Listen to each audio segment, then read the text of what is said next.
ओम शांति। हम सभी मिलकर सिद्धि स्वरूप की अभ्यास और यात्रा पर हैं। आज चौथा दिन है।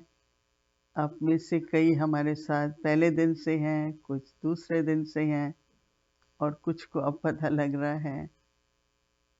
कोई इस तरह की योजना नहीं थी, लेकिन जैसे जैसे अभ्यास किया अच्छे अनुभव हो रहे थे।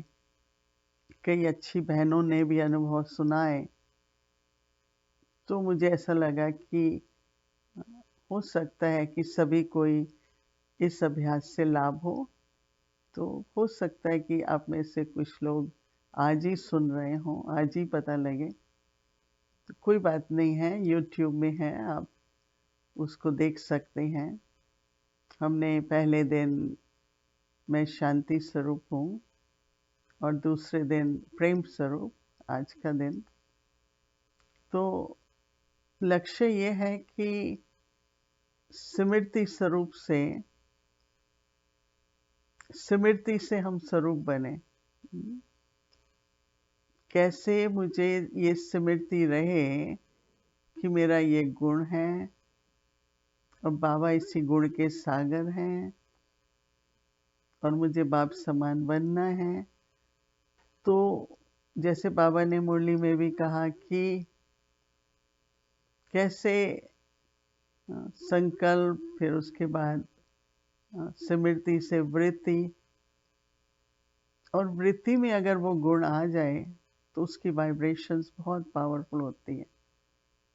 क्योंकि स्मृति के बाद वृत्ति है और वृत्ति से ही विघ्न आते हैं।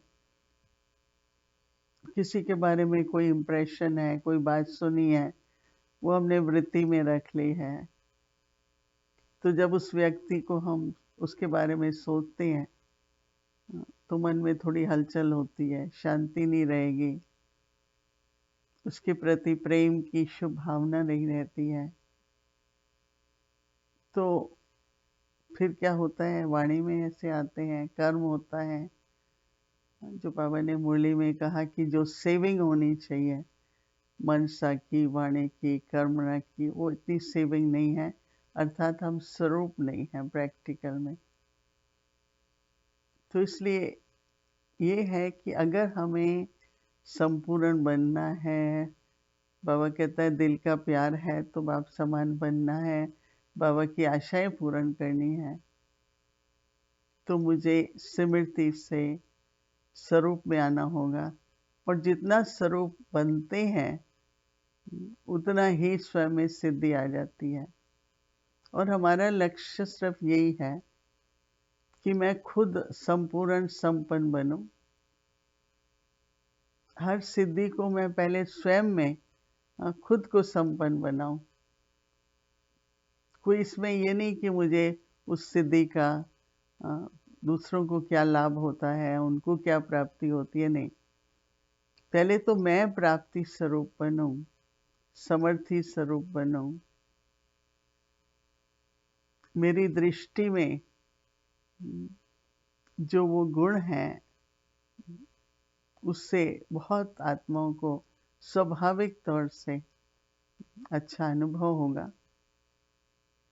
तो इसी लक्ष्य से ही हम ये अभ्यास करते हैं। और जो गुण हम लेते हैं अमृत वेले, उस पर मनन चिंतन अनुभव बाबा के साथ बैठकर, और दिन में हम 8 बार 5-5 मिनट ये अभ्यास करते हैं और रात को फिर अपना चार्ट देखते हैं। आपको बहुत अच्छे अनुभव होंगे जो स्वयं के अंदर सूक्ष्म परिवर्तन। कई कहते हैं ना, कैसे सूक्ष्म परिवर्तन हो, बाहर से तो ठीक है लेकिन सूक्ष्म में हो, तो उसका सूक्ष्म पुरुषार्थ यही है कि हम स्मृति स्वरूप बने। सिर्फ स्मृति नहीं, स्मृति स्वरूप बने। तो उसकी प्राप्ति, उसकी सामर्थ्य से आत्मा सिद्धि स्वरूप बनती है। तो इसलिए हमने शांति, प्रेम, और अब हम लेंगे आंतरिक खुशी।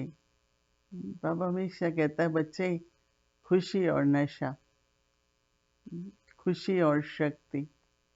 मेरी दादी गुलजार हमेशा कहती थी, कुछ भी हो जाए अपनी खुशी नहीं खोनी है हमको, क्योंकि छोटी छोटी बात में दुख हो जाना ये सब देह अभिमान के कारण होता है ना।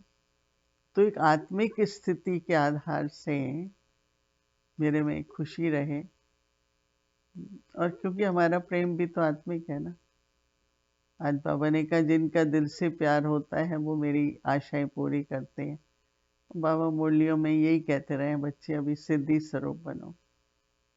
तो हमने एक ही टॉपिक लिया है। ऐसे तो बाबा मुरलियों में आजकल बहुत कुछ हम बच्चों को हमें क्या बनना है, क्या करना है, उसके बारे में समझाते रहते हैं। तो इसलिए आप इसका अभ्यास, जो ज्ञान है उसके मनन चिंतन के आधार से आप अपना चार्ट रखो दिन भर का कि मुझे आंतरिक खुशी कितनी है। ओम शांति।